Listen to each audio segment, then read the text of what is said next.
puasa sunnah pada hari Senin dan hari Kamis. Apa sumber hukumnya? Diriwayatkan oleh Imam Muslim dari Abi Qatadah, Rasulullah Shallallahu Alaihi Wasallam ditanya tentang puasa pada hari Senin. Kenapa Rasul melakukan itu?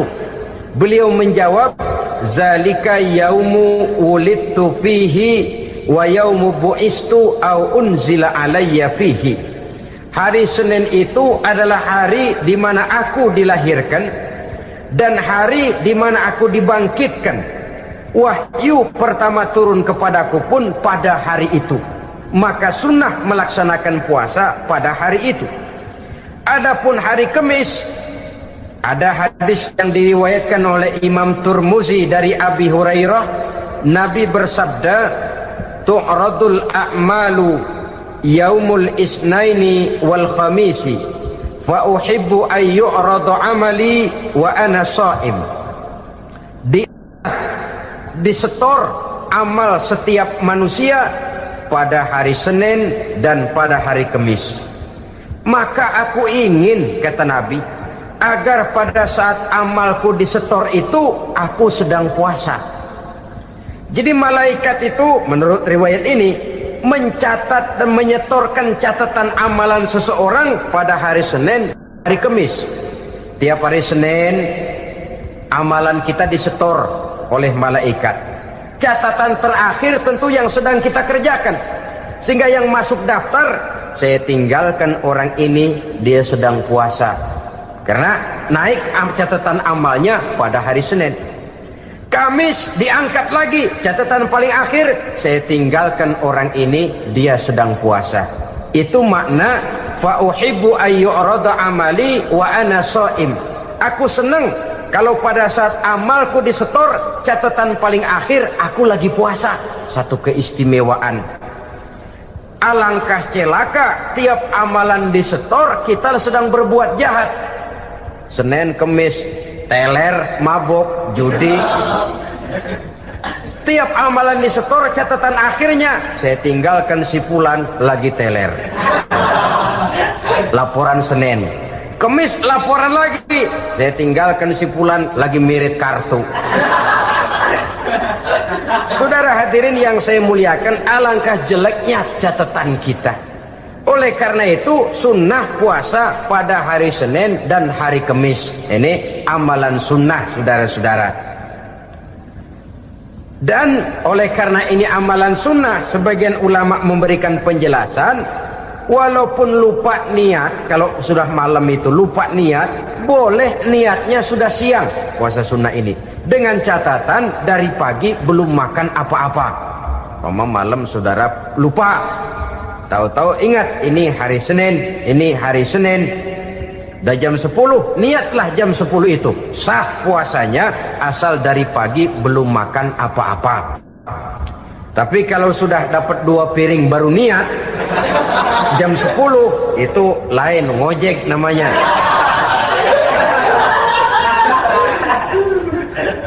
Allah Subhanahu wa ta'ala akan memuliakannya dengan 10 macam perkara.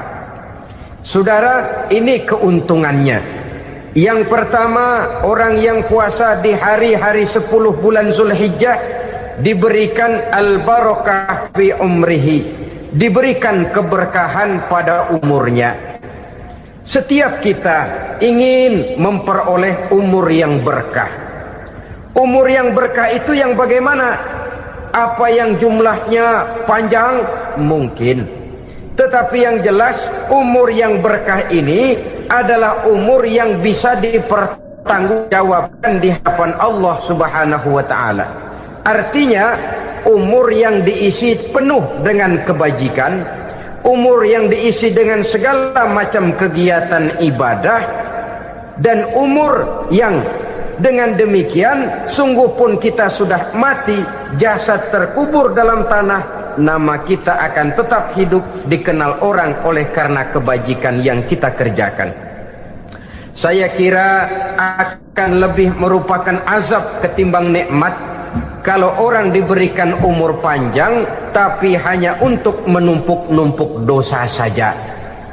Kan lebih baik mana? Umur pendek banyak pahala, umur panjang banyak dosa. Lebih baik mana? Saya yakin yang paling baik tentu umur panjang banyak pahala. Paling sial umur pendek dosa melulu.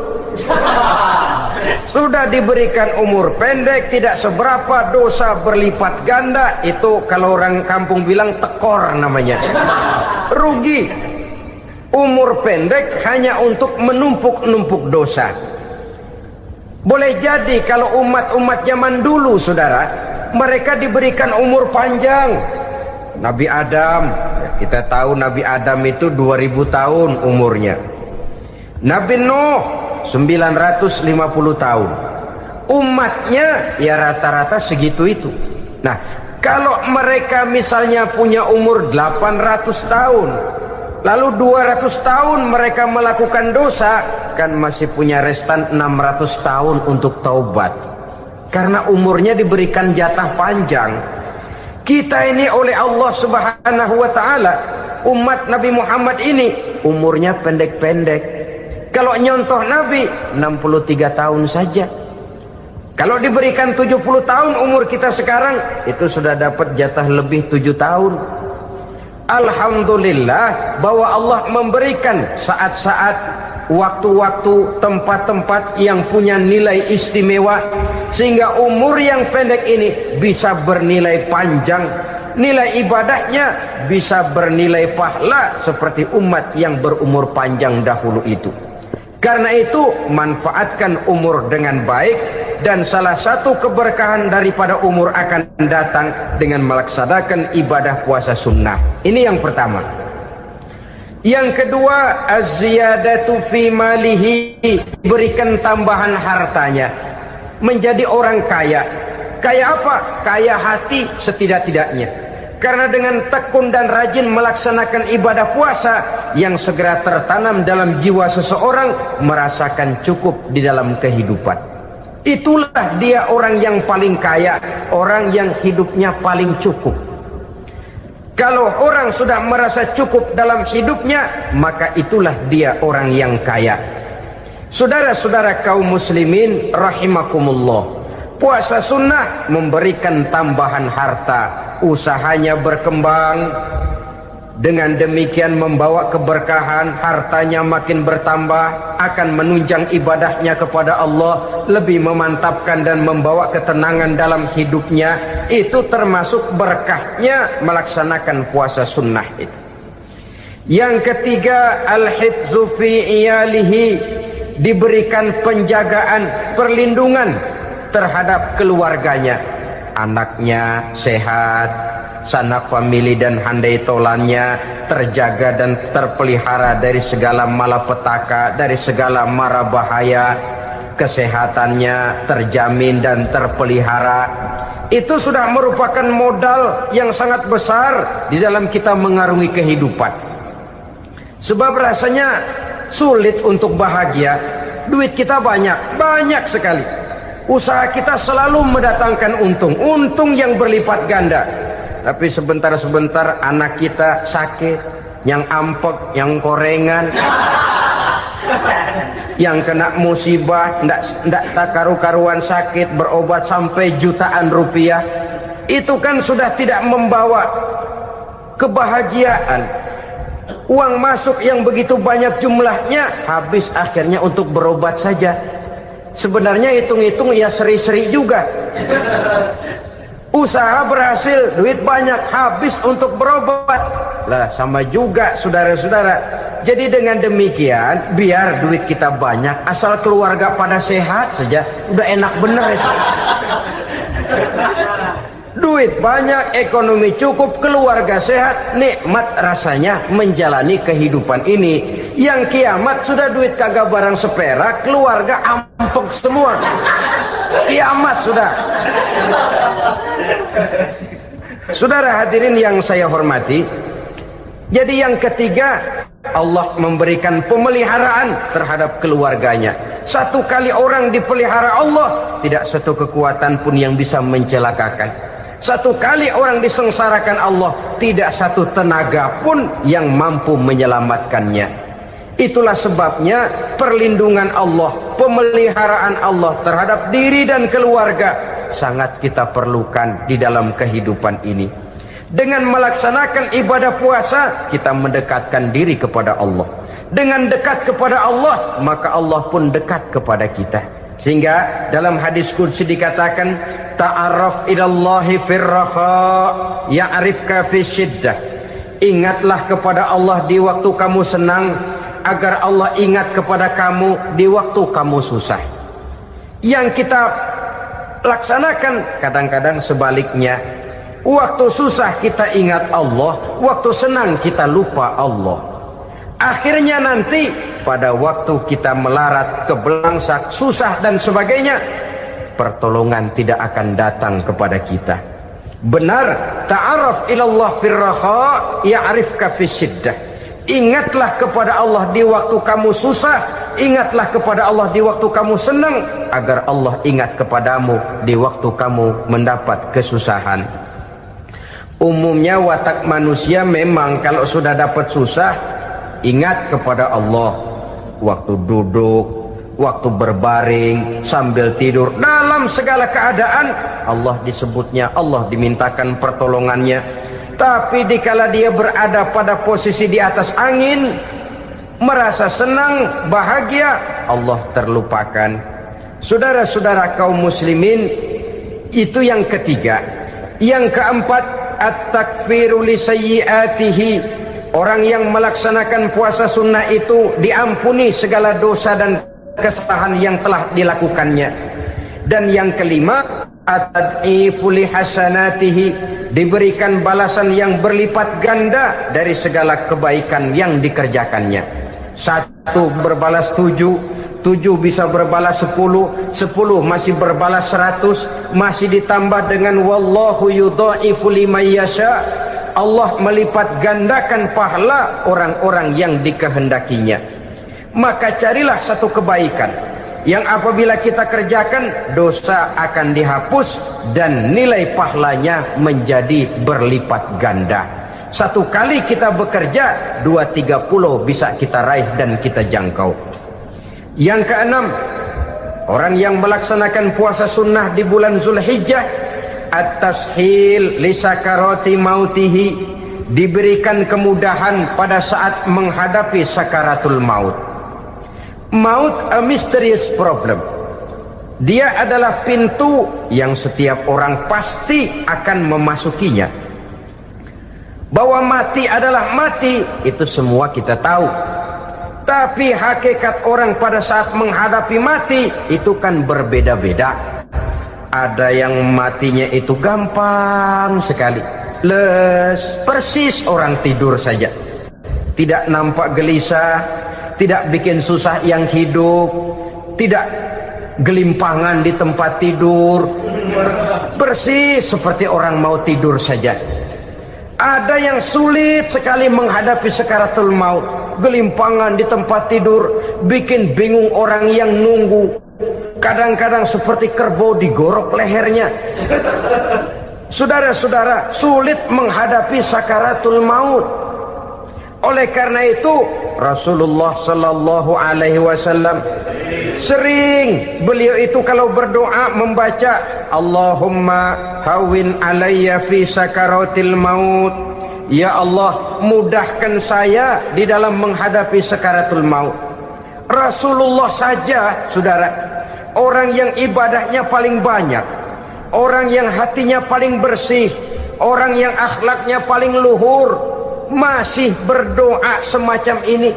Mohon dimudahkan oleh Allah agar mudah menghadapi sakaratul maut. Apalagi kita, terus terang kita ini paling-paling kelas mukhtalid, bangsa sama pahala mau sama dosa doyan. Lebih perlu lagi menghadapi sakaratul maut, sehingga apabila malaikat maut datang menjemput nyawa kita, dimudahkan, jangan dibikin sulit, supaya mudah. Jadilah orang baik-baik. Biasanya kalau banyak yang mati, malaikat maut juga kali main-mainin dulu tuh orang.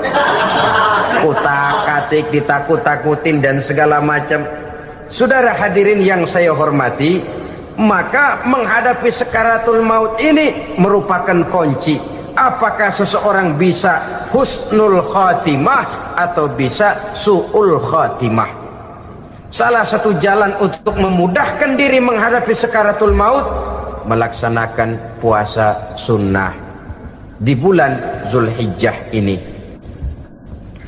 Yang ketujuh, ad-diya'u li zulumati qabrihi, diberikan terang di alam kuburnya. Kubur, saudara tahu, saudara tentu sering lihat orang dimasukkan ke liang lahat, ditutup dengan papan, dinding ari kata kita di kampung, lalu diuruk lagi dengan tanah. Dalamnya liang lahat, gelapnya liang lahat, gelapnya diuruk dengan tanah, gelapnya di dalam kubur, tiga gelap yang menjadi satu. Bapak moyangnya gelap.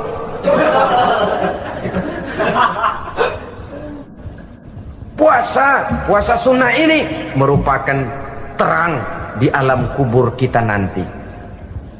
Yang kedelapan, at-tasqil limizanihi, diberikan keringanan pada timbangan di hari akhirat nanti. Bahwa setelah dibangkitkan dari kubur, setiap kita akan menghadapi perhitungan, akan ditimbang segala macam kebaikan dan segala macam kejahatan yang pernah kita lakukan di dalam kehidupan.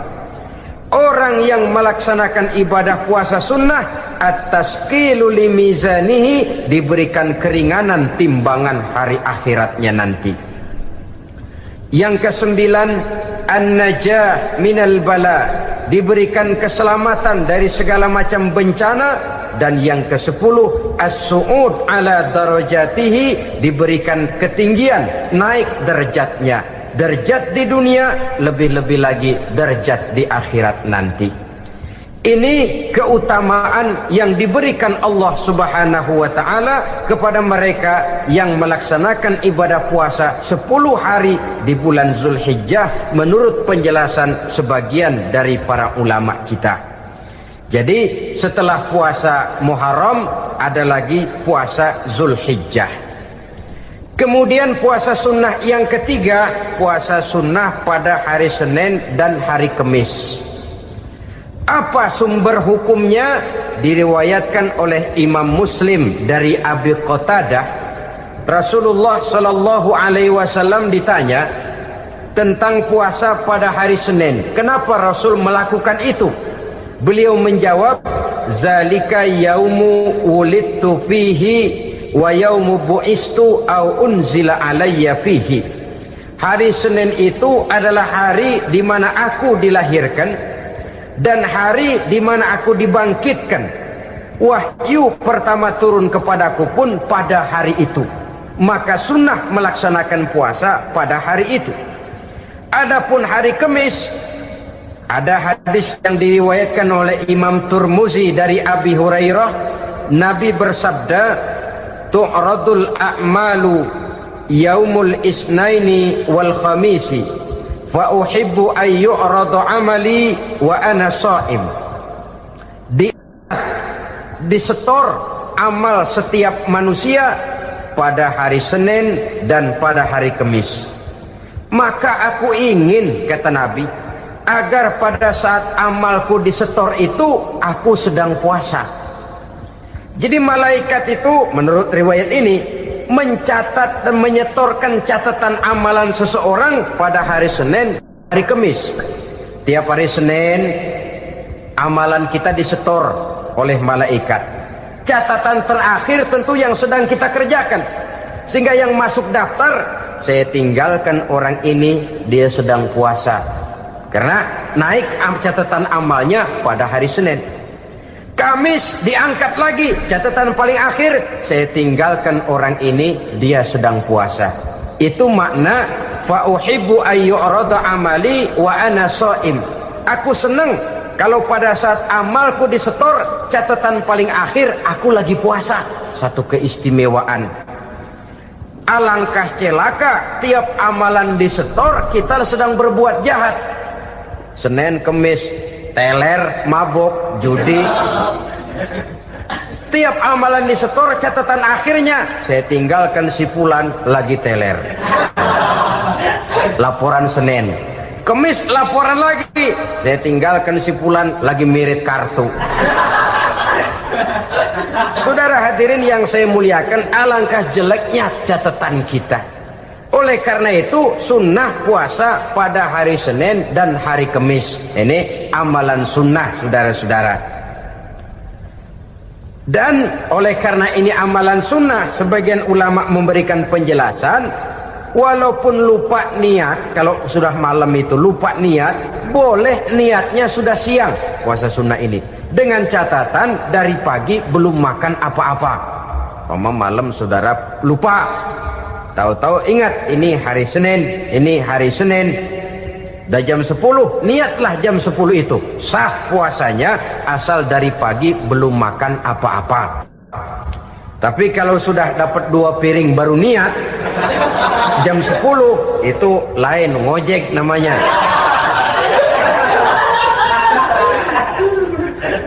Jadi puasa sunnah yang ketiga, puasa pada hari Senin dan hari Kamis.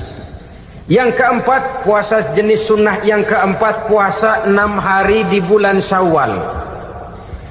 Diriwayatkan oleh Imam Muslim dari Abi Ayyub bahwa Nabi bersabda, "Man shoma Ramadhana summa atba'ahu sittan min Syawal kana kasyamid dahri." Barang siapa yang berpuasa di bulan Ramadan kemudian diikutinya dengan 6 hari di bulan Syawal, maka dia seolah-olah seperti orang yang berpuasa 1 abad lamanya. Allahu Akbar. Demikian besar keuntungannya. 6 hari di bulan Syawal sama dengan orang yang berpuasa 1 abad lamanya. Ini fadailul a'mal, saudara-saudara. Jangan diartikan karena memang sudah puasa 6 hari bulan Syawal, Ramadan tahun depannya lantas nggak puasa.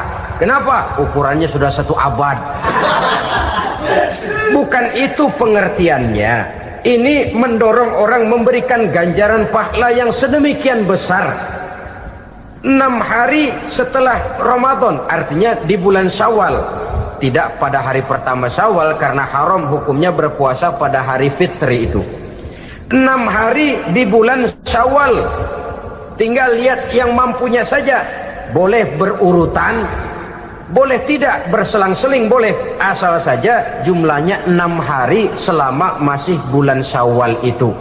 Hari ini 3 hari lagi, 4 hari lagi, diselang-seling atau berurutan, itu juga lebih baik. Puasa sunnah 6 hari daripada bulan Syawal. Kemudian yang kelima, puasa sunnah 3 hari pada setiap bulan. 3 hari pada setiap bulan. Diriwayatkan oleh Imam Bukhari dan Muslim dari Abi Hurairah. Abi Hurairah bercerita, "Ausani khalili sallallahu alaihi wasallam bisalasin." Kekasih saya Rasulullah berwasiat kepada saya, memesankan benar-benar kepada saya untuk melaksanakan 3 amalan yang terpuji.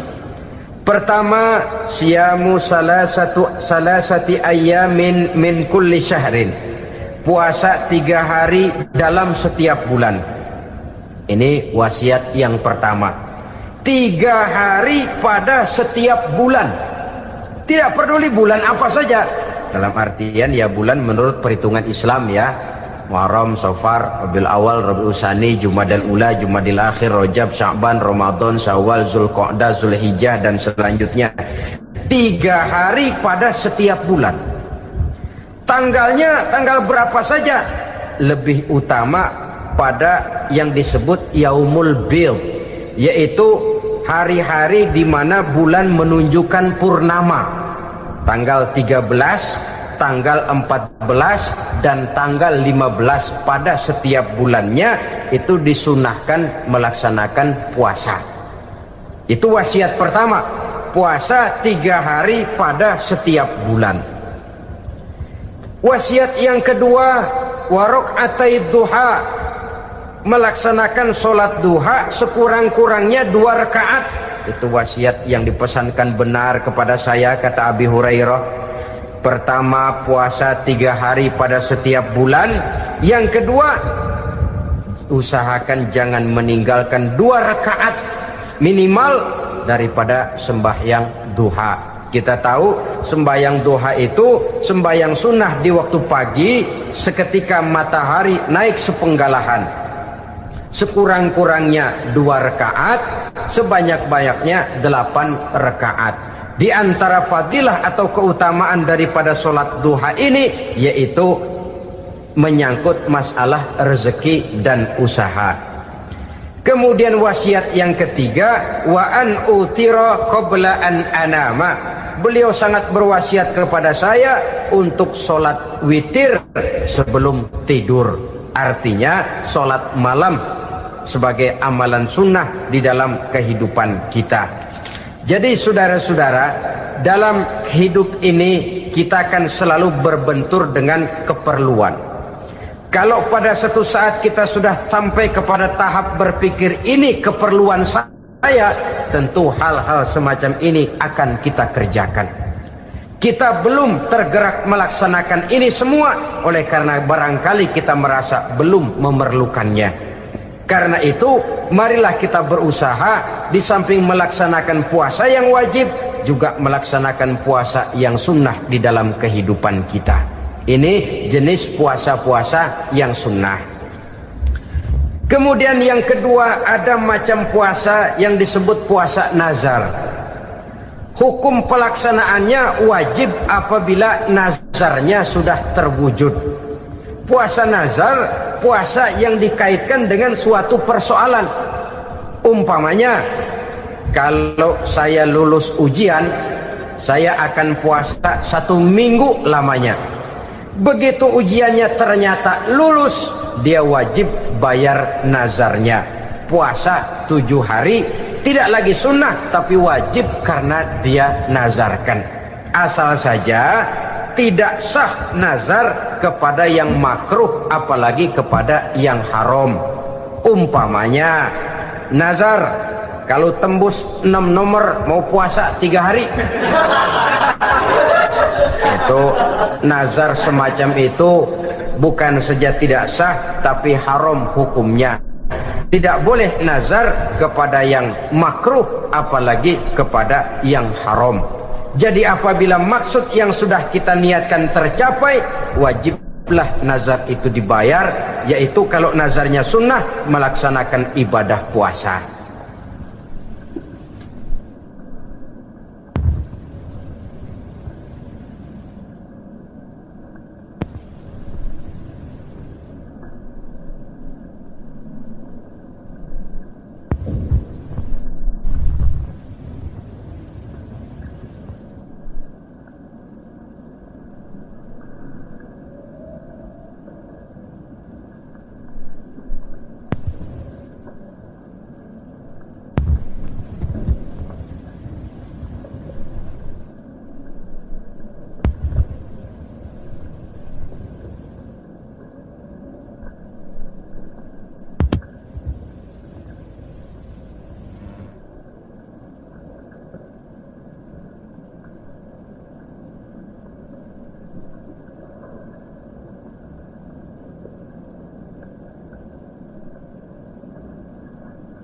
Saudara-saudara kaum muslimin rahimakumullah, jenis puasa yang ketiga kita kenal dengan puasa wajib, dan ini kita laksanakan pada bulan suci Ramadan. Tentang teknis pelaksanaan ibadah puasa di bulan Ramadan sudah pernah saya bicarakan pada pertemuan tentang Ramadan dan Idul Fitri. Pada kesempatan ini saya hanya ingin mengajak bahwa di dalam melaksanakan ibadah puasa Ramadan ini, marilah kita mengadakan evaluasi. Kenapa demikian? Barangkali secara jujur, walaupun agak berat, saya masih harus berkata, masih banyak di antara kita umat Islam yang di dalam melaksanakan suatu ibadah terjebak dalam rutinitas ritual. Apa itu rutinitas ritual? Itu bahasa susah. Berhubung saya tidak ingin bicara yang susah-susah, kita bicara yang mudah-mudah saja. Maksud saya, banyak di antara kita umat Islam yang di dalam melaksanakan suatu ibadah itu hanya dengan prinsip asal sekadar gugur kewajiban saja.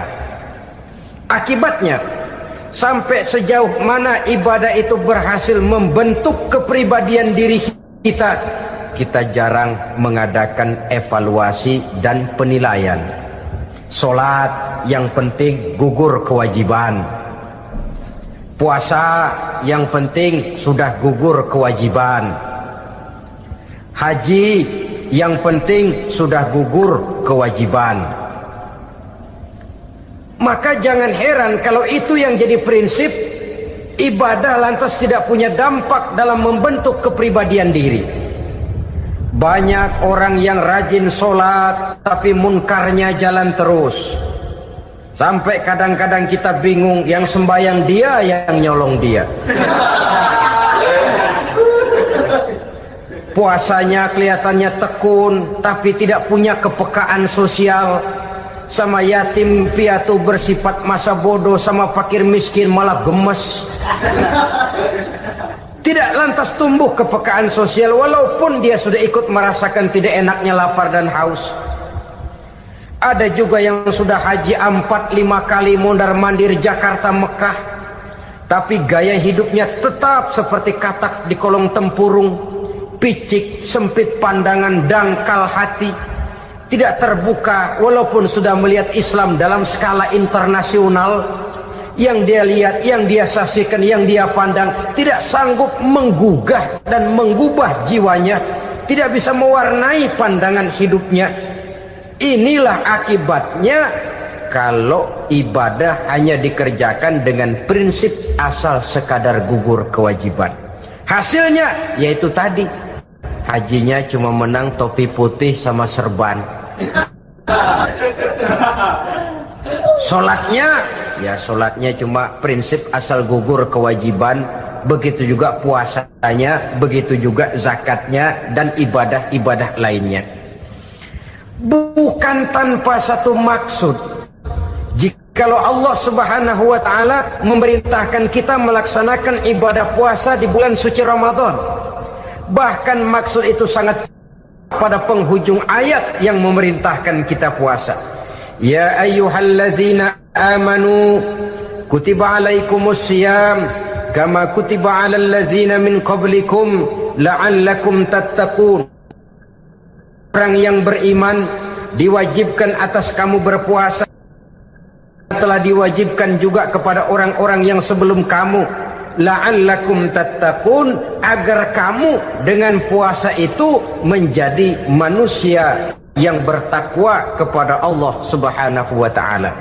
Dengan kata lain, berhasil atau tidak puasa Ramadan kita ini akan nampak takwa kita meningkat atau tidak setelah kita melaksanakan ibadah puasa.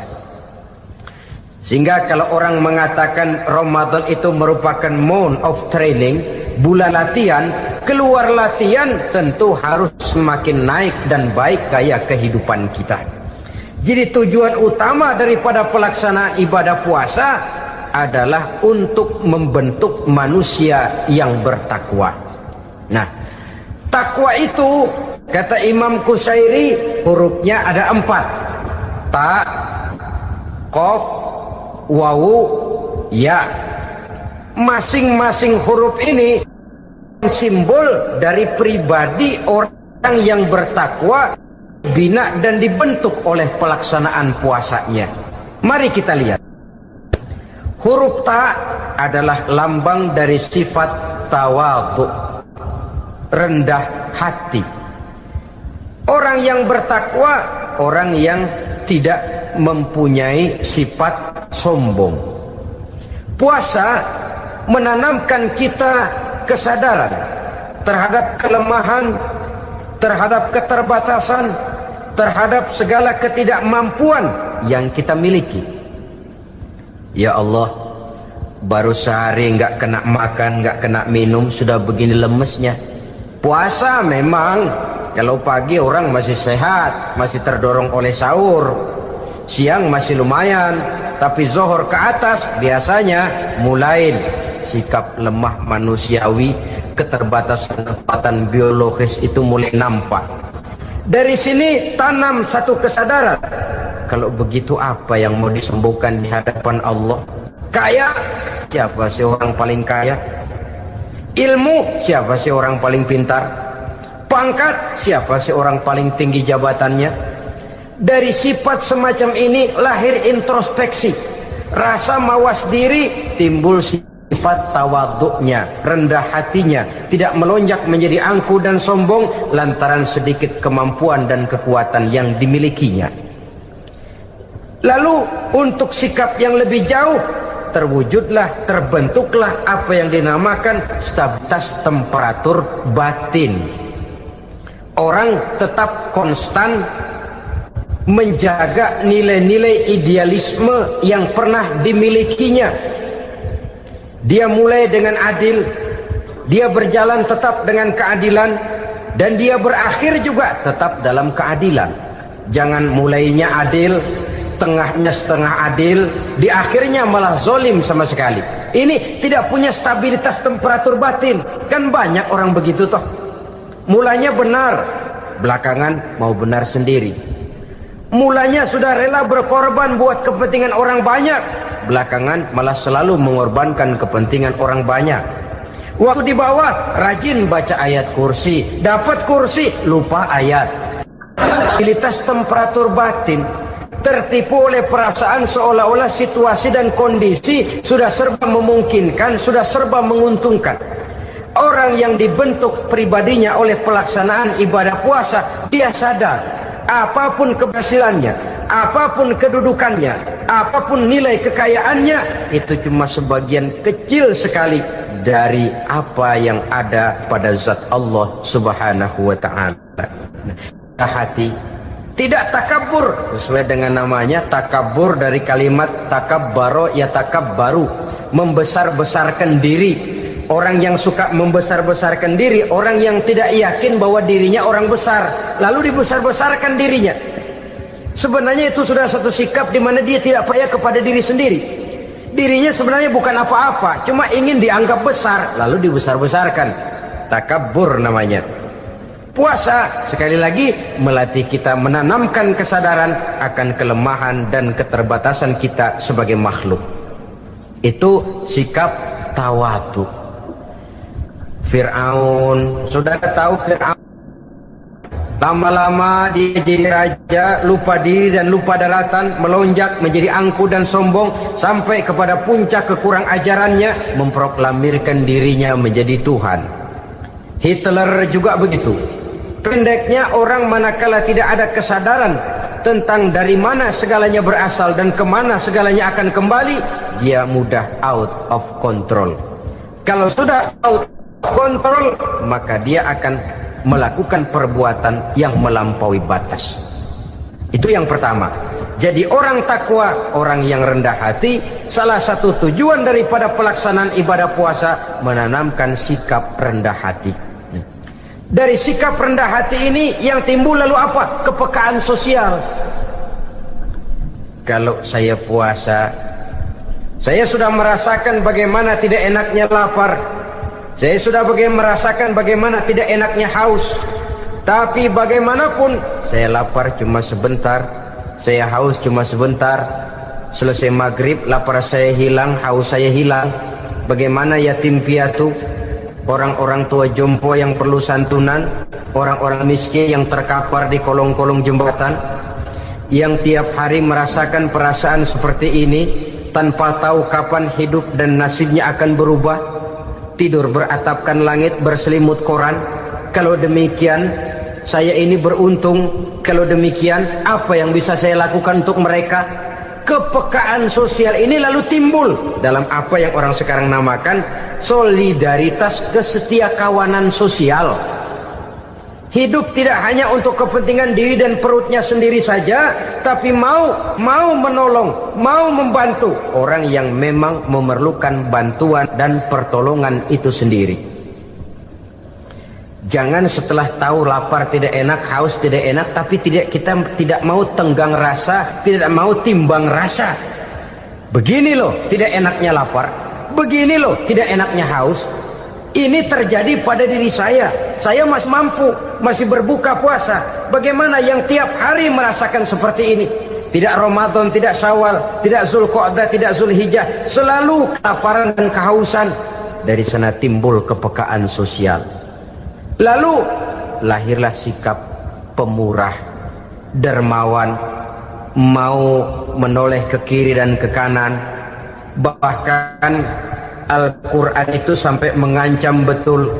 Ara'aita allazi yukadzibu bid-din fadzalika allazi yad'u al-yatim wa la mendustakan agama.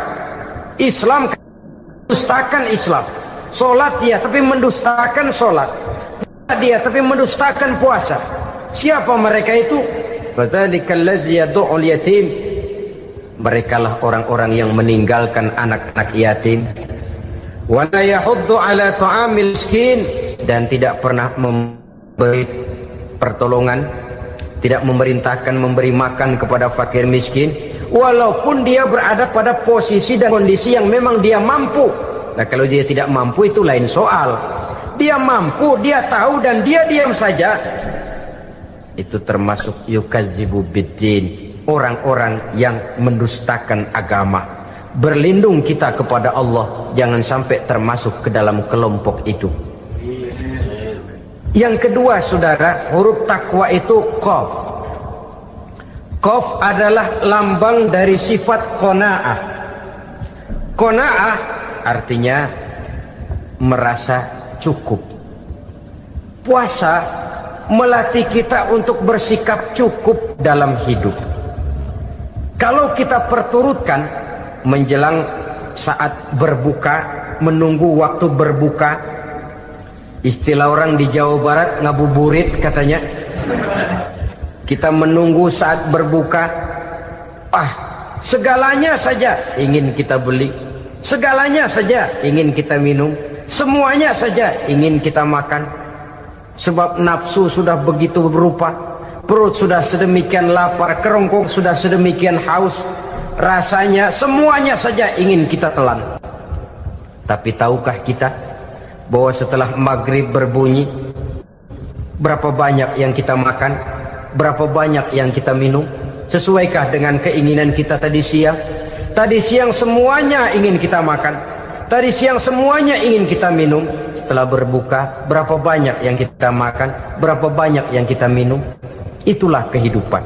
Segalanya ingin kita kuasai, segalanya ingin kita punyai, tapi berapa sih yang benar-benar kita perlukan? Maka orang kaya adalah orang yang hidupnya cukup. Orang miskin hakikat yang selalu merasa kurang. Bagaimanapun besar rumah, banyak uang kita, berpuluh kendaraan kita, kalau hidup selalu merasa kurang, itu artinya kita masih miskin. Maka jikalau ingin menjadi orang kaya, kuncinya hakikatnya cuma satu, hati kita merasa cukup dengan yang diberikan Allah, bersyukur atas segala nikmatnya, dan dengan syukur itu, nikmat itu akan ditambah oleh Allah Subhanahu wa ta'ala. Puasa menimbulkan sifat qanaah, dan qanaah adalah watak daripada orang-orang yang bertakwa kepada Allah Subhanahu wa ta'ala. Persis seperti orang minum air laut. Makin diminum makin haus, makin diminum makin kering tenggorokan. Begitulah orang berhadapan dengan materi. Tadinya dia akan senang kalau dia merasa punya tanah ratusan hektar. Sudah ratusan hektar, tidak cukup ngelamun lagi, alangkah nikmatnya kalau bisa beli gunung. Gunung dibeli. Sudah punya gunung, lihat laut. Aduh, kalau laut juga bisa dibeli, beli lagi laut. Sudah punya laut, lihat ke atas langit, ada yang jual apa enggak ya?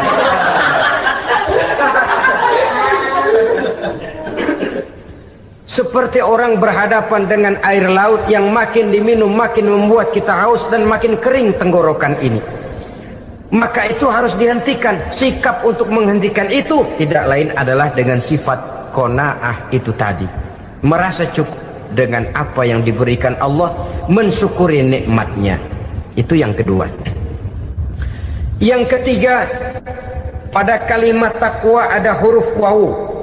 Wawu adalah simbol dari sifat wara dengan ain. Wara, orang yang terpelihara dirinya baik dari yang subuhat, lebih-lebih dari yang haram.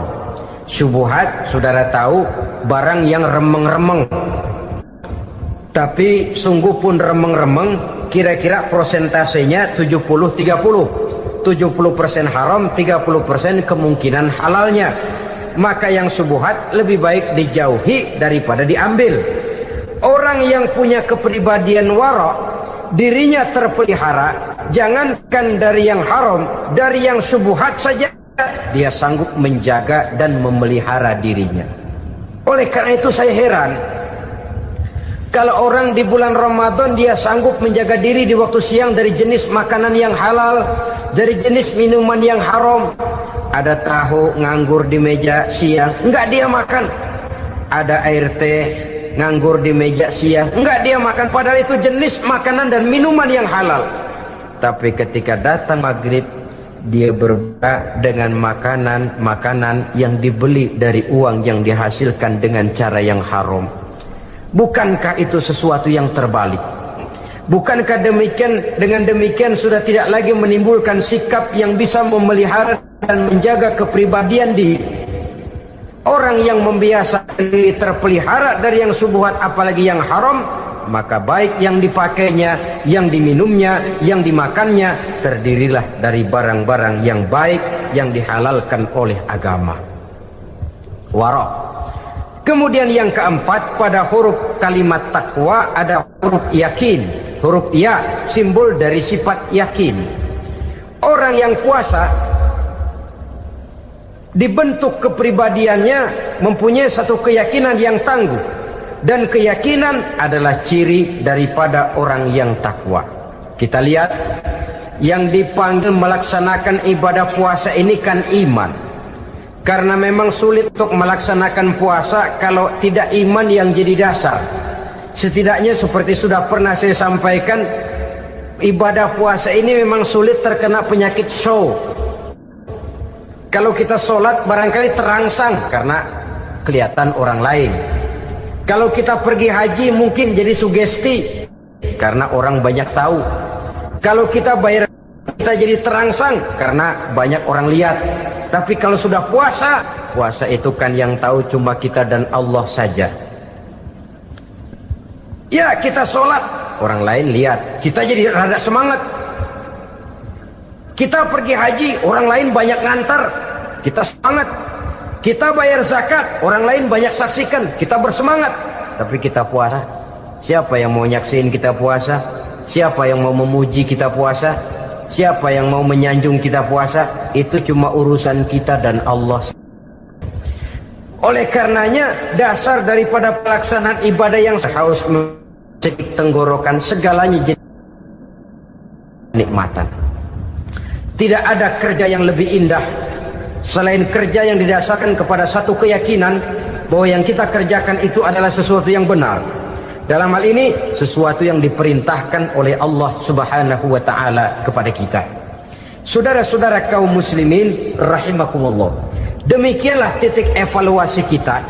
Jangan berpuasa hanya dengan prinsip asal sekadar menggugurkan kewajiban saja, yang akan berakibat Ramadan tahun ini berakhir begitu, Ramadan terjebak menjalani rutinitas ritualnya saja. Bahkan kadang-kadang yang nyata betul, Nabi menganjurkan tingkatkan ibadah pada 10 hari yang akhir di bulan Ramadan, tanggal 20 sampai akhir Ramadan. Yang kita praktekkan malah kegiatan ibadah kita justru menurun pada 20 Ramadan yang akhir. Coba lihat 20 Ramadan ke atas, itu pasukan tarawih paling kelas 60-70 tahun ke atas. Ke Kemana yang lain? Sudah berpikir menghadapi lebaran, berpikir pulang mudik, berpikir macam-macam. Akibatnya konsentrasi ibadah lalu buyar. Dianjurkan Rasul, tingkatkan ibadah pada 10 hari yang terakhir. Kita malah makin ke akhir makin lancip.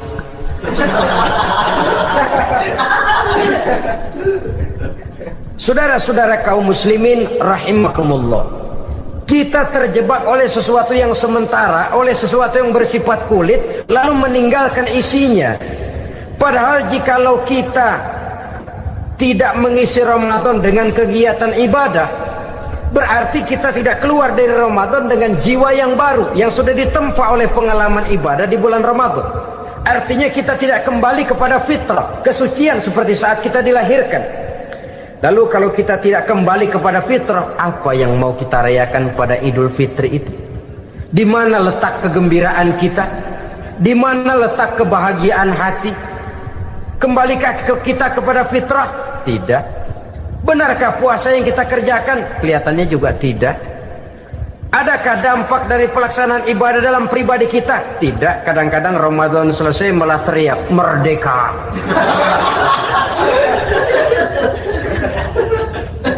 Kalau tadinya Ramadan dia merasa terhalang, mau keluar siang, mau makan siang, bulan puasa, mau minum siang, bulan puasa, mau gandengan, bulan puasa. Ramadan selesai, kibarin bendera, teriak merdeka.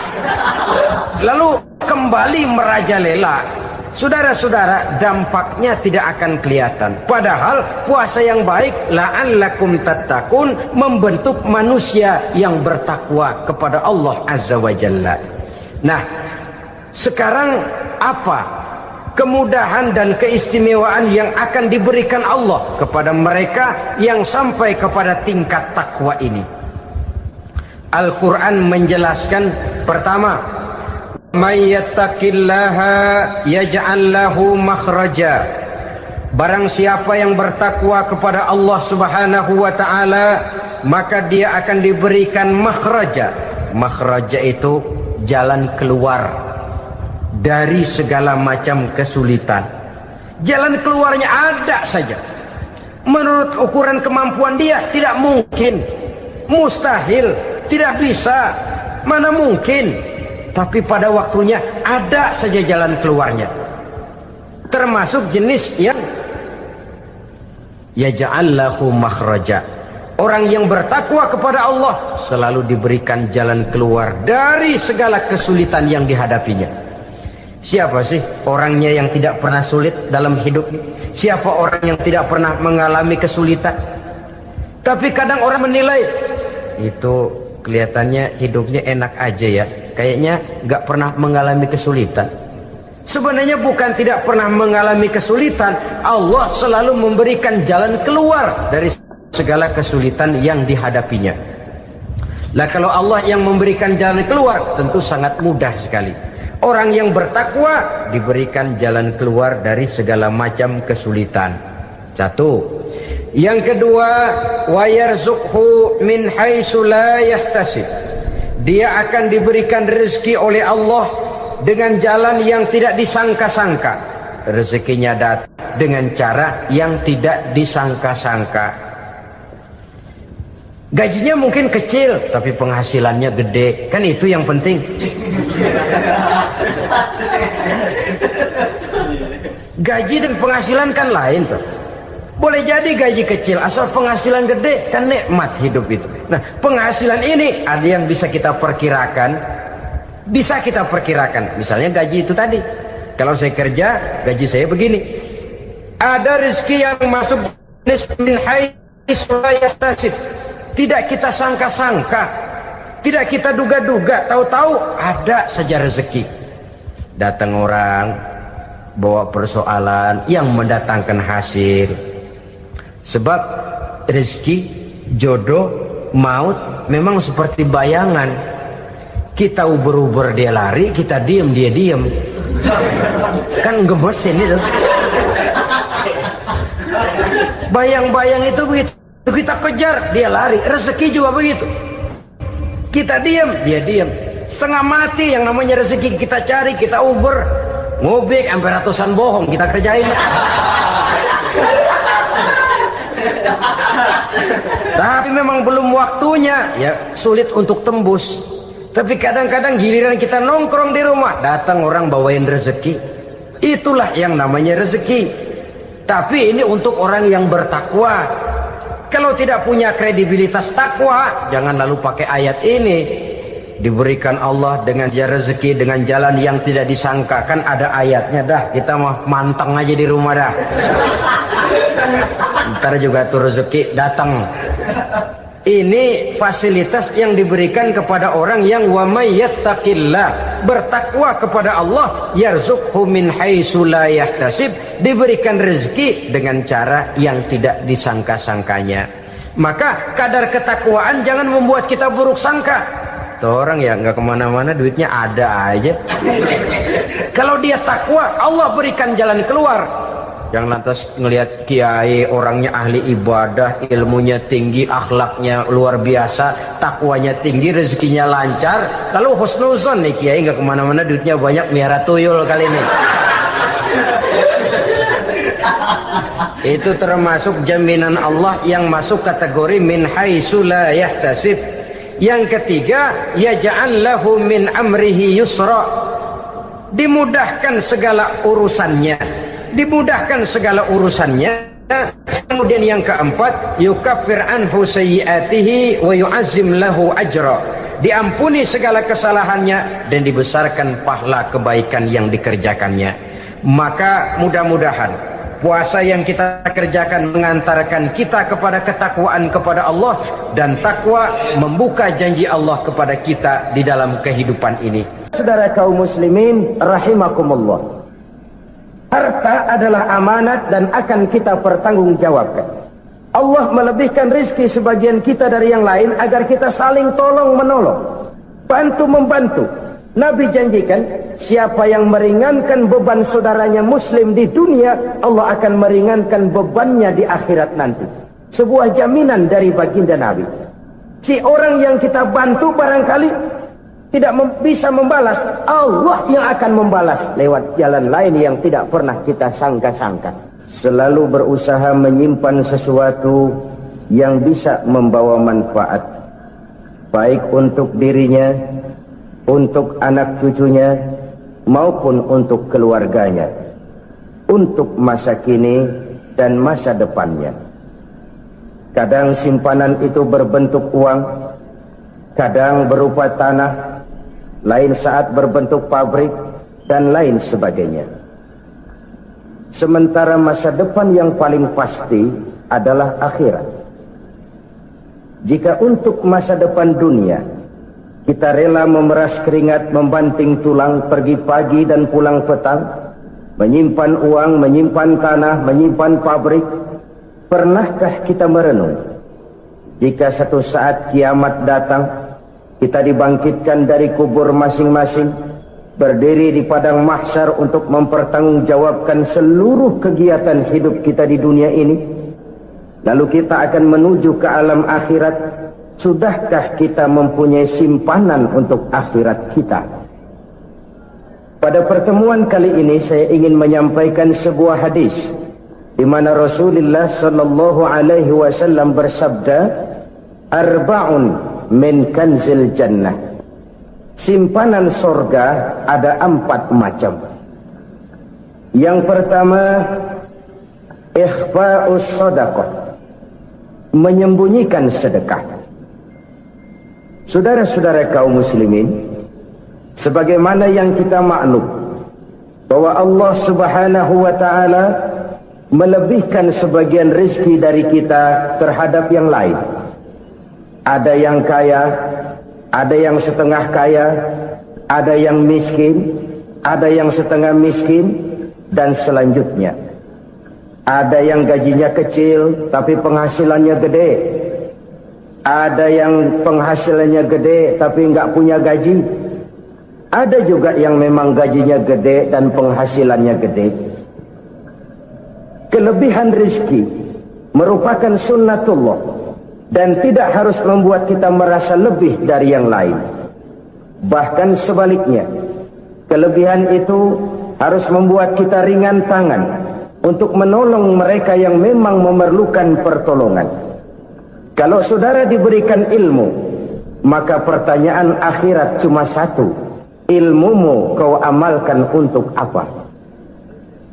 Kalau saudara diberikan umur yang panjang, pengadilan akhirat juga bertanya satu: umurmu kau habiskan di mana?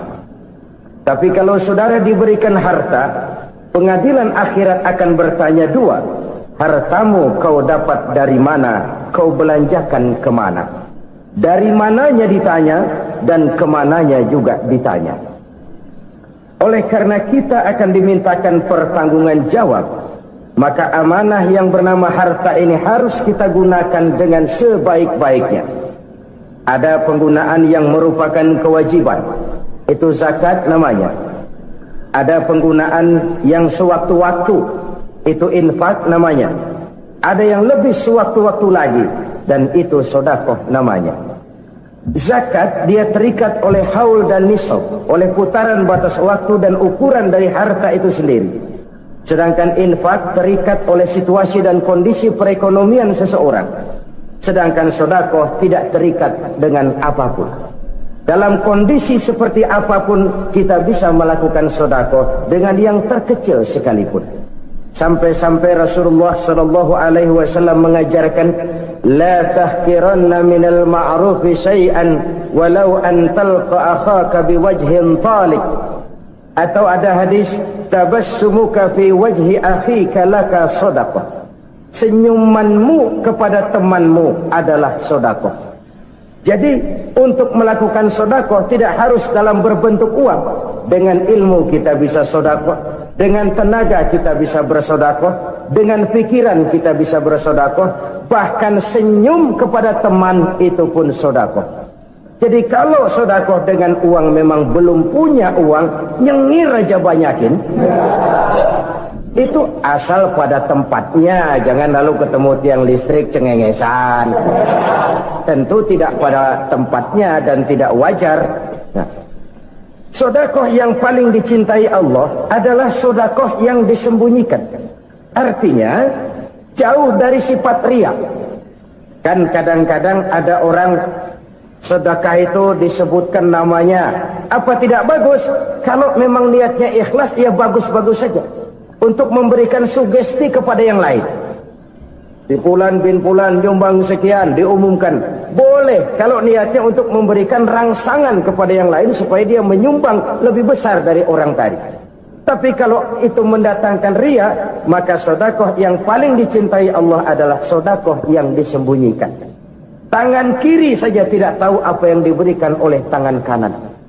Sedekah yang dilakukan dengan ikhlas akan merupakan perbendaharaan surga, tersembunyi dari pandangan orang lain, tidak seorang pun tahu. Karena memang sikap yang baik adalah melupakan kebaikan dan mengingat kesalahan. Itu salah satu ciri orang bahagia. Orang yang selalu mengingat kesalahannya dan berusaha melupakan segala kebaikannya. Kalau dia akan ada kebaikan, dia tidak bisa ikut, dia merasa rugi karena dia merasa belum pernah berbuat baik. Tapi kalau akan melakukan kesalahan baru, dia ingat kesalahan yang sudah-sudah, sehingga terhalang baginya untuk melakukan satu kesalahan baru. Demikianlah saudara-saudara, bahwa Allah melebihkan rizki sebagian kita dari yang lain, agar terjadi tolong-menolong dalam kehidupan ini. Jadi kesenjangan yang nature, kesenjangan yang alami, itu sunnatullah. Ada yang kaya, ada yang miskin, ada yang kelas menengah. Nah, kenapa lalu sekarang kita berusaha mengentaskan kemiskinan? Oleh karena adanya kesenjangan struktural. Kalau yang kaya bisa semakin kaya, kenapa yang miskin tidak bisa naik jadi ikut sedikit kaya? Sebab pada dasarnya Islam adalah agama yang sejak turunnya sudah berupaya memerangi kemiskinan. Bahkan dikatakan kemiskinan itu mendekatkan kepada kekufuran. Orang kalau miskin udah dekat banget sama kafir. Gampang menjadi kafir. Berapa banyak saudara-saudara kita yang oleh karena soal perut, oleh karena soal materi, terpaksa meninggalkan dan menanggalkan akidahnya. menjual petunjuk yang diberikan Allah dengan kesenangan dunia yang cuma sebentar ini. Na'udzubillah thumma na'udzubillah. Jadi makin kita sembunyikan satu sedekah, semakin banyak perbendaharaan kita di surga. Sedekah yang paling dicintai Allah adalah sedekah yang disembunyikan. Malahan ada seorang sufi, dia punya kebiasaan kalau pergi sholat Jumat dia bawa uang, itu uang dia taruh di bawah tikar masjid. Dia niat sedekah kepada siapa saja yang nemuin itu duit. Maksudnya apa? Supaya yang nemuin nggak tahu siapa yang punya duit. Demikian dia saking ingin menyembunyikan sedekahnya. Karena sifat riya itu bisa memakan amal kita sendiri. Riya itu termasuk menyebut-nyebut kebaikan kita. Orang yang suka nepuk dada, sedikit-sedikit ngitungnya kalau nggak gua. Tuh kalau nggak gua tuh yang belah situ, kalau nggak gua. Iya kalau nggak lu kenapa emang? Orang yang suka menepuk jasa, tuh biasanya memang begitu saudara-saudara.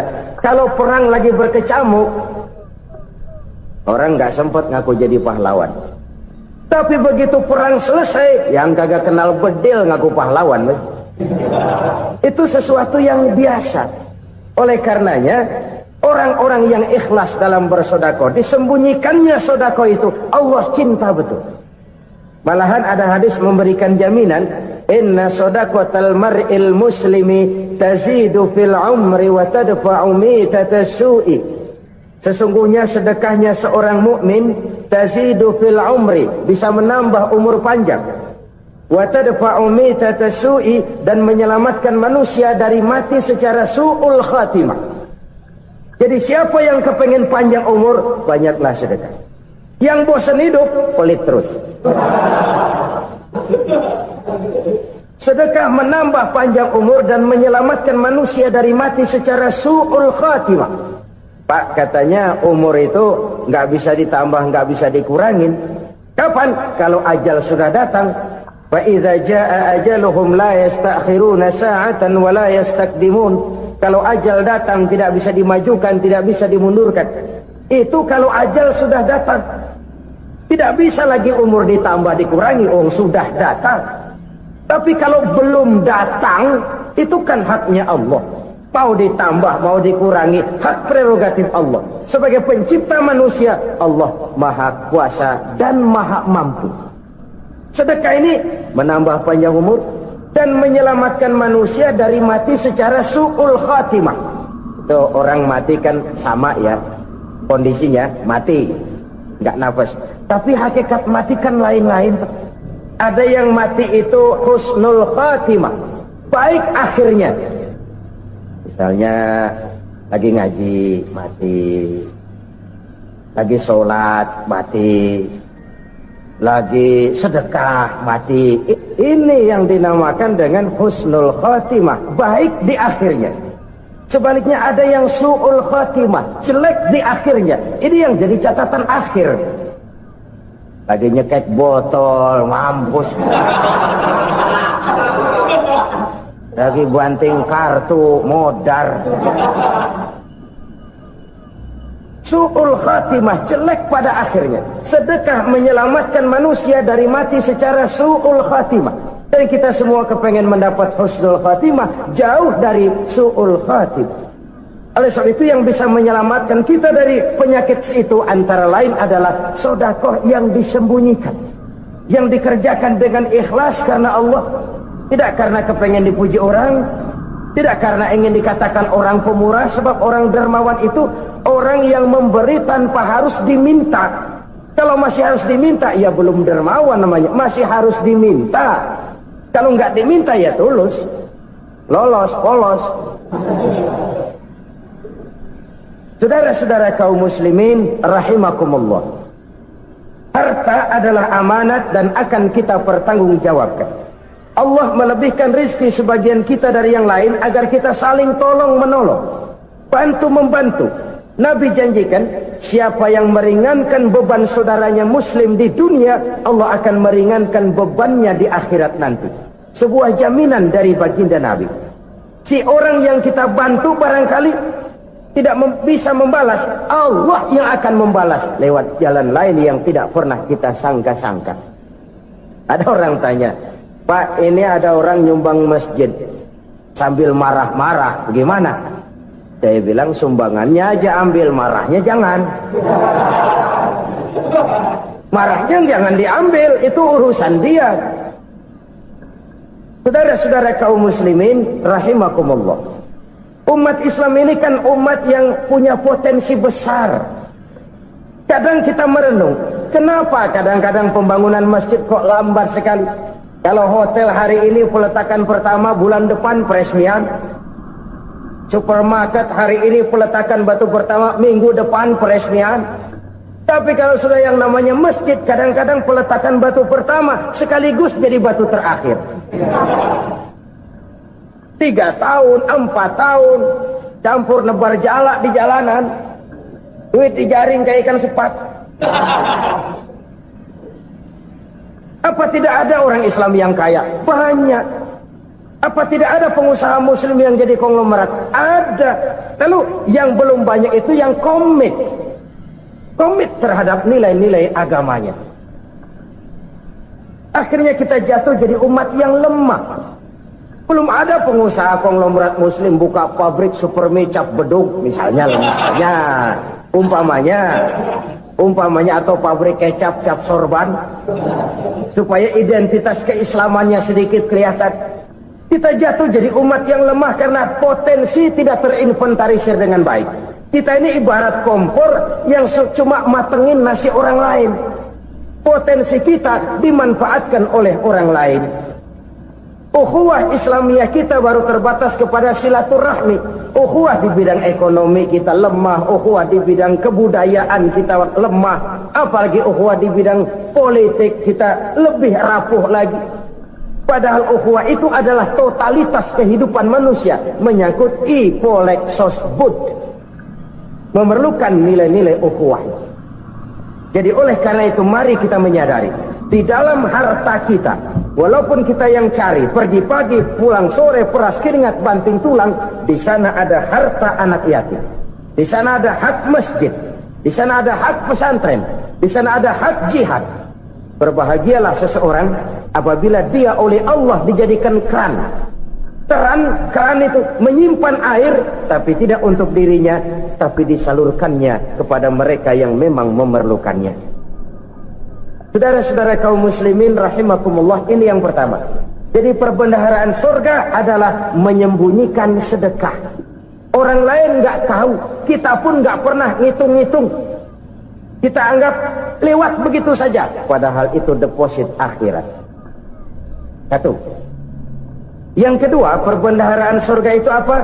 Wa kitmanul musibah, menyembunyikan kesulitan. Kadang orang takut menghadapi kesulitan, tapi makin kita merenung, hidup ini kan sebenarnya urusan. Takut sama urusan ya jangan hidup. Tandanya orang hidup itu kalau punya urusan. Urusan melupakan problem, problem sering menimbulkan kesulitan. Kesulitan bukan untuk ditakuti, tapi untuk diatasi dan dicarikan jalan keluarnya. Siapa sih orangnya yang nggak pernah sulit-sulit?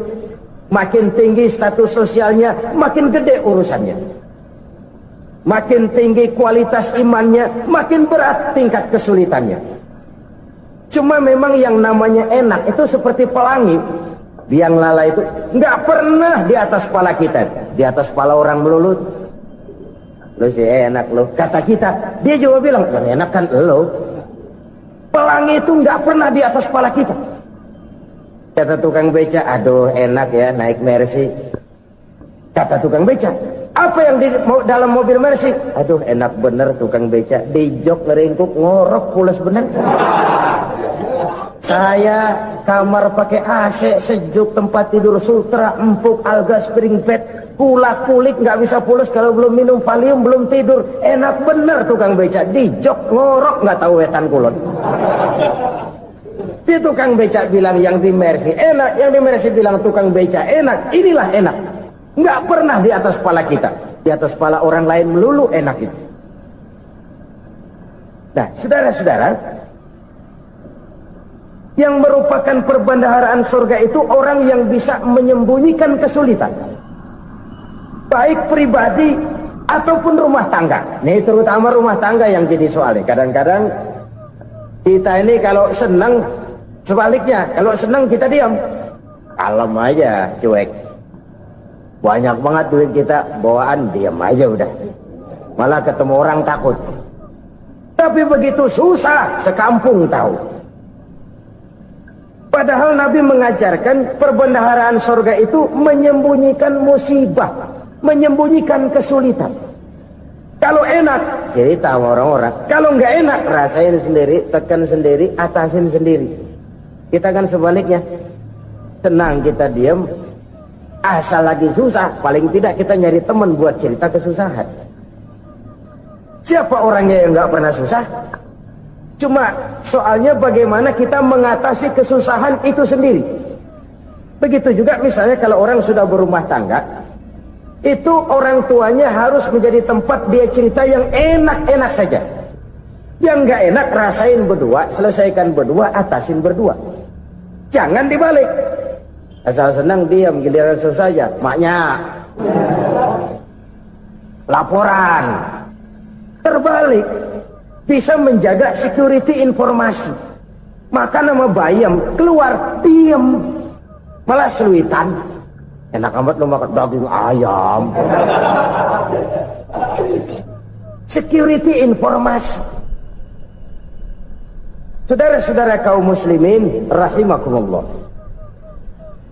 ujian yang terberat itu yang pernah diberikan kepada para nabi, para rasul, para aulia, para ulama. Makin tinggi keimanan, makin berat bentuk kesulitan. Ayo saya kemukakan satu contoh saja. Ada seorang nabi yang kaya, nabi kaya, namanya Nabi Ayub. Iblis kalau orang begini kan keki, ibadahnya rajin, kaya. Yang kayak begini susah digodain. Kalau ibadahnya rajin, miskin, kali bisa disogok. Sini imannya mantap, ibadahnya rajin, kaya, nabi lagi. Oh, tapi namanya iblis, nggak kurang akal. Laporan, Tuhan, kenapa iblis? Ya ini bahasa saya, bahasa Qurannya sih nggak gitu. Itu hambamu yang namanya Ayub, dia rajin ibadah cuma karena dikasih kaya aja. Coba kasih miskin dia, berhenti dia sembahyang. Ah, kamu bisa aja. Saya tahu Ayub itu hambaku yang ikhlas. Saya buktiin Tuhan, silahkan. Dibuktiinlah, iblis turun ke alamin. Yang mula-mula dia lakukan, dia rusak sawah ladang Nabi Ayub. Dia binasakan binatang ternak Nabi Ayub. Sehingga dalam waktu singkat, jatuhlah Nabi Ayub dari orang paling kaya jadi orang paling miskin. Beliau masih ibadah di mihrab dalam masjid. Datang iblis. Saudara Ayub, ya, lagi ngapain? Ibadah. Nyembah Allah, nyembah Allah. Oh, percuma. Kenapa? Tuhan yang ente sembah nih, dia udah bikin miskin ente. Sawah ladang ente hancur lebur, binatang ternak binasa. Sekarang ente jadi orang paling miskin. Ngapain nyembah Tuhan kayak begitu? Tekor. Udah berhenti dah ibadah, berhenti ibadah. Ini iblis sama Tuhan laporannya lain, yang dikerjakan kepada Nabi Ayub juga lain. Benar begitu iblis kata Nabi Ayub? Iya, sawah ladang saya habis, buras. Binatang ternak saya binasa, binasa. Saya miskin, bangpak. Apa jawab Nabi Ayub? Bukan innalillahi, ya ini hebat. Alhamdulillahillazi a'tani wa akhza minni.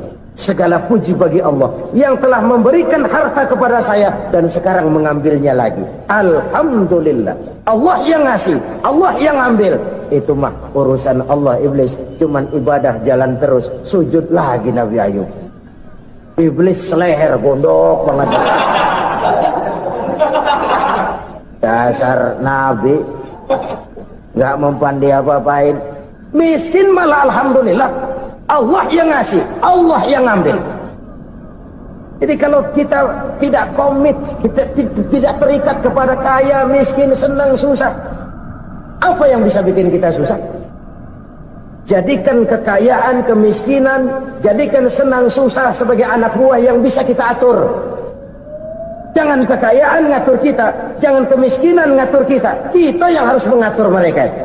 Senang susah, kaya, miskin, bahagia, sengsara, jadikan itu anak buah yang bisa kita atur. Kalau sekarang kita kaya, lain saat boleh jadi kita miskin, semiskin-miskinnya. Allah yang ngasih, Allah yang ngambil. Tenaga mana yang bisa menghalangi? Ibadah jalan terus. Iblis makin gondok. Dasar Nabi loh. Akhirnya apa? Nabi Ayub dikerjain, diberikan penyakit. Demikian fatal penyakitnya. Bayangin, udah miskin, sakit. Masya Allah. Miskin, sakit. Sakitnya nggak lama, kira-kira 16 tahun. Istrinya 3, 2 mental minta ceraiin. Ngerawatin laki bengek begini. Senang belum tentu, susah udah pasti nih. Cerai aja, cerai dah. Cerai. Tinggal satu Siti Rahmah yang setia menemani beliau. Sesetia-setianya hati perempuan.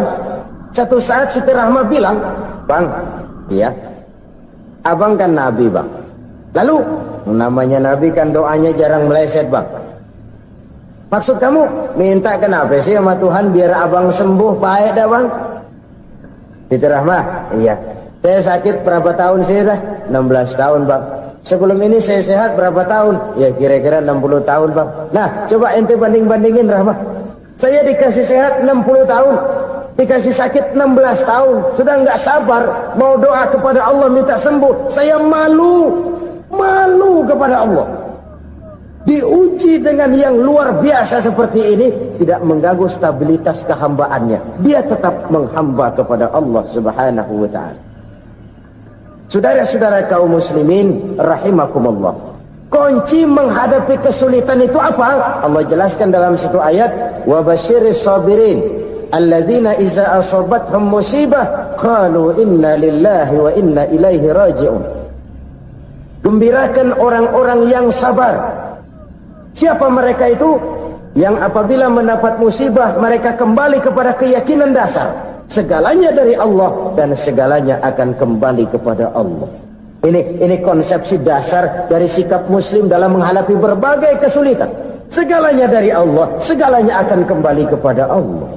Kalau ini sudah kondisi dasarnya, maka kita akan lapang menghadapi kenyataan bagaimanapun pahitnya.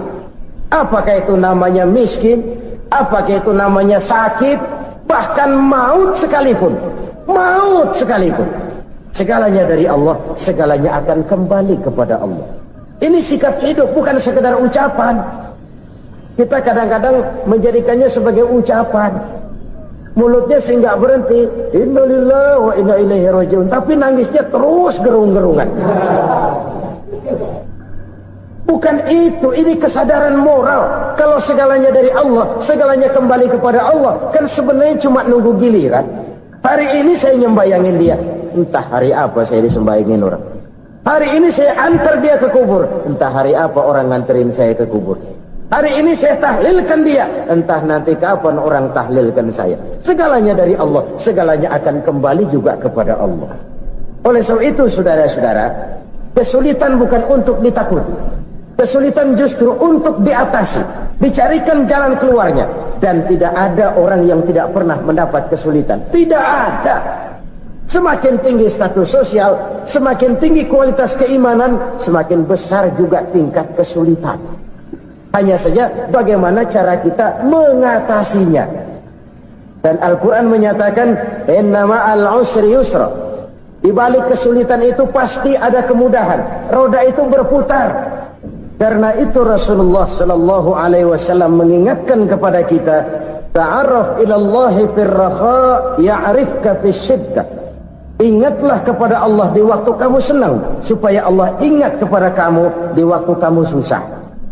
Kalau waktu senang kita ingat kepada Allah, kita susah, Allah tidak akan meninggalkan kita.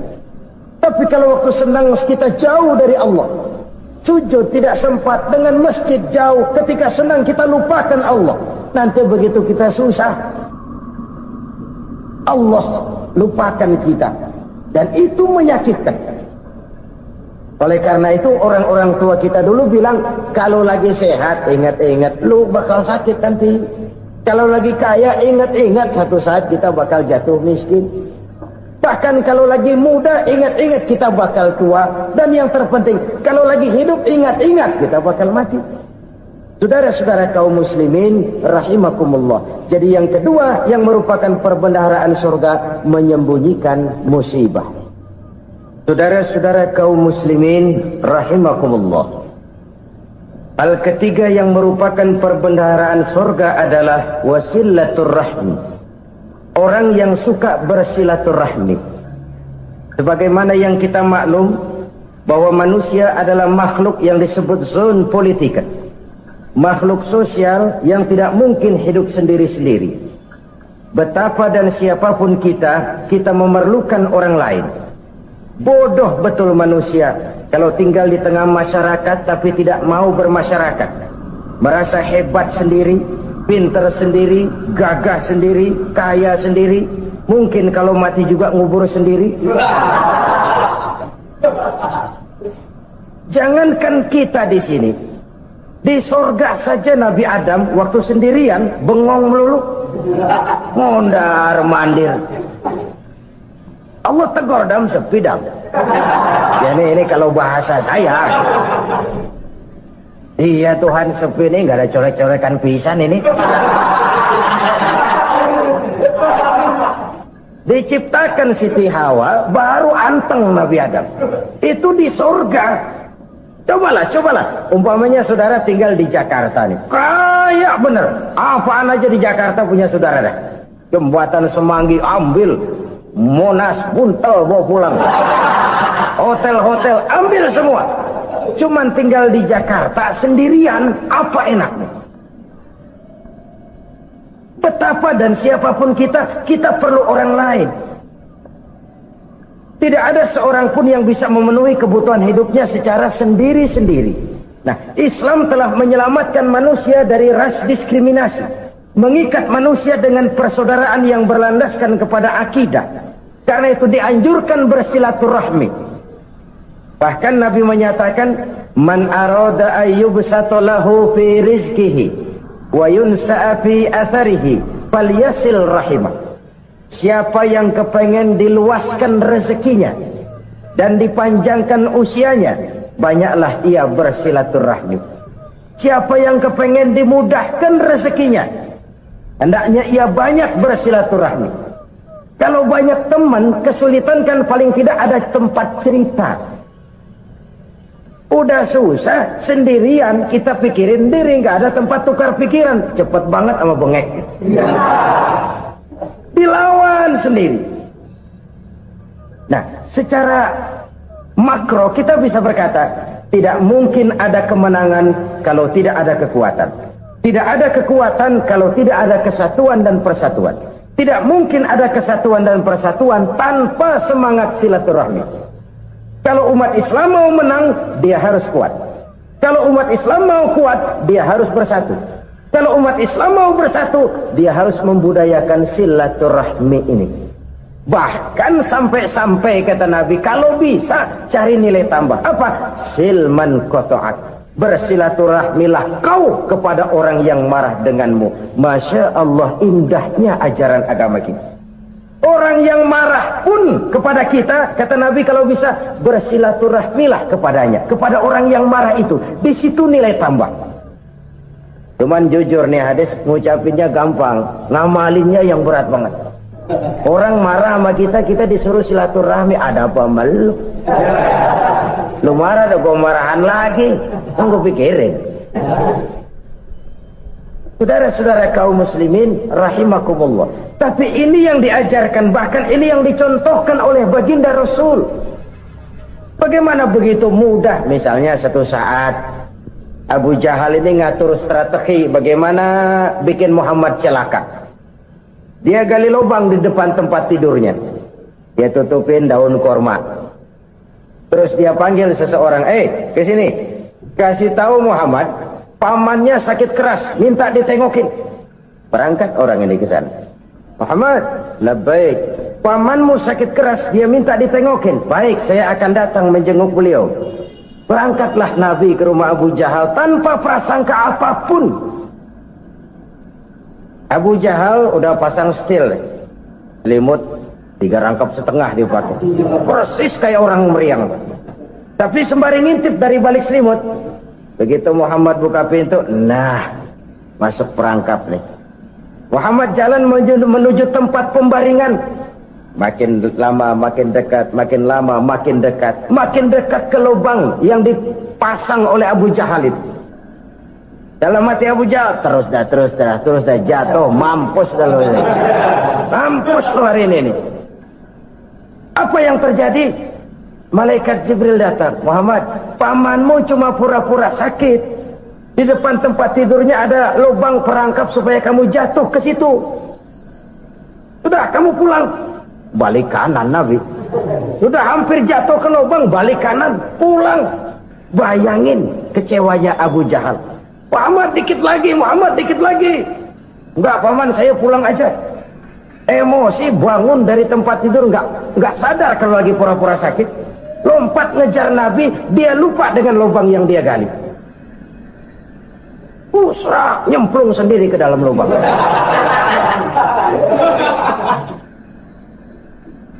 Tapi terus berlalu. Ini terjadi keanehan. Jatuh ke lubang yang dia gali itu sebenarnya nggak terlalu dalam ya, antara 3-4 meteran lah. Tolong saya jatuh ke lubang ini. Datanglah pelayan-pelayannya itu. Angkat saya dari sini. Oh, yang ngulurin tambang. Satu gulung, belum juga nyampe itu tambang. Kurang, beli lagi ke warung. Sambung, ulur lagi, nggak juga bisa sampai. Wah, ini kerjaan Muhammad ini. Tolong, siapa salah seorang kamu ke rumah Muhammad, kasih tahu encangnya kecebur. Minta ditolongin. Sampaikan kepada Rasul. Kenapa? Pamanmu jatuh ke lubang, Muhammad minta tolong diangkatin. Tambang udah nyambung-nyambung nggak nyampe juga. Ya, nanti saya datang, saya tolong. Coba.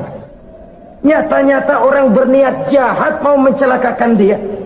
Datang dia menolong. Ini yang disebut air tuba dibalas air susu ya ini. Bukan sebaliknya. Air tuba dibalas air susu. Paman, kecebur ya? Iya Muhammad, tolong ini. Pegang tangan saya. Nabi ulurkan tangannya. Nyampe. Dipegang oleh Abu Jahal. Diangkat ke atas. Sampai atas, apa kata Abu Jahal? Sihirmu memang hebat Muhammad. Udah ditolongin dikata sihir. Yang enak kita kemplang kan itu orang begitu. Urusan apa? Tapi inilah akhlak. Kalau bisa kamu bersilaturahmilah dengan orang yang marah kepadamu sekalipun. Orang marah kita tetap baik. So, kalau kita berbuat baik sama orang yang memang baik, rasanya sih biasa-biasa aja. Orang baik kita baik lagi, ya draw aja, belum ada nilai tambah di situ. Baru ada nilai tambah kalau kita bisa berbuat baik kepada orang yang nyakitin kita. Itu namanya kita setingkat di atas dia. Dia sakitin kita, kita berbuat baik sama dia. Dia pelit sama kita baik sama dia. Dia marahin kita deketin dia. Di situ kita punya nilai tambah. Jadi siapa yang ingin diluaskan rezekinya kata Nabi dan dipanjangkan umurnya, hendaklah ia banyak-banyak bersilaturahmi. Sederhana sebenarnya silaturahmi, tapi silaturahmi membangkitkan semangat kesatuan dan persatuan. Kesatuan dan persatuan melahirkan kekuatan. Dalam matematika 1 ditambah 1 pasti 2. Tapi di tengah masyarakat, 1 orang takut ditambah 1 orang takut, hasilnya jadi 2 orang setengah berani. Kenapa setengah berani? Karena udah berdua. Tadi pan takut sendirian. Kalau dia kumpul turu-turu takutlah jadi berani. Kita yang lemah, kita yang tidak berdaya, kita yang miskin, kalau mau kompak bersatu, apa yang nggak bisa kita kerjain?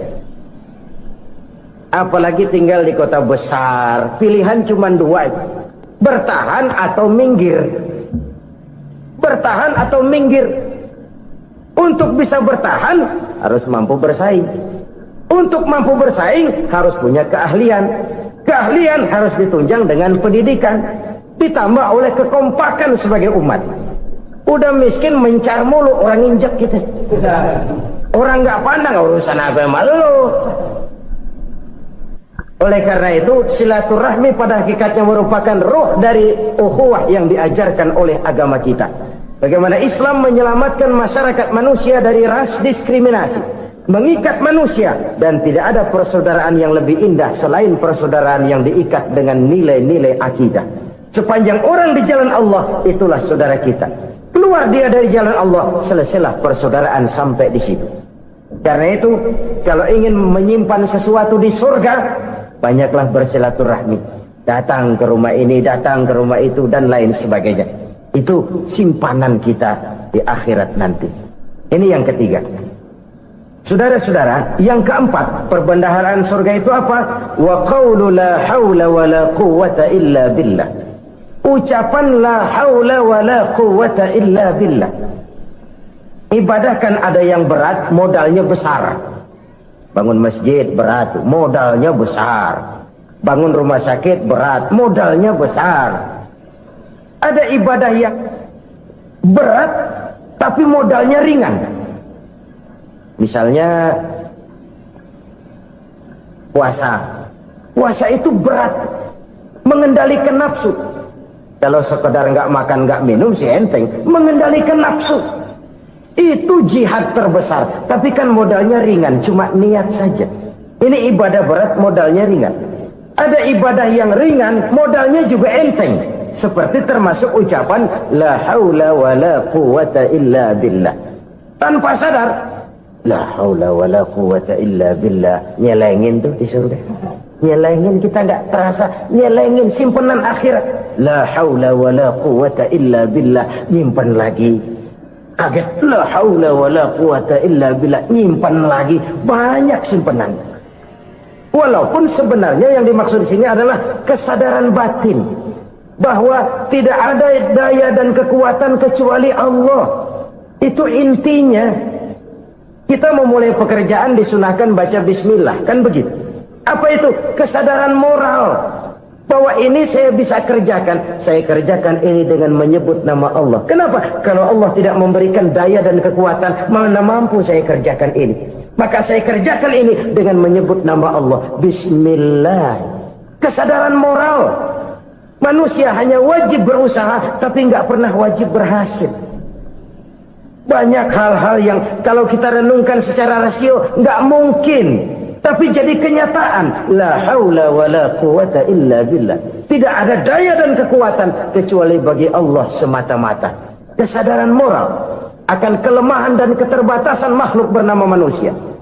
Kadang kita kagum dengan otak, tapi kita sering lupa sama yang bikin otak. Padahal bagaimanapun hebatnya otak, yang bikin otak pasti lebih hebat dari otak. Nggak percaya, silahkan otak-otakan. Inilah kecenderungan. Kita kagum dengan pesawat-pesawat mutakhir, bukan main besi gede banget terbang itu. Alangkah hebatnya. Lalu apa yang bikin otak tidak lebih hebat dari itu semua? Kita puji laut, apa yang bikin laut tidak lebih hebat dari laut itu? La haula wa la quwwata illa billah. Tidak ada daya dan kekuatan kecuali Allah.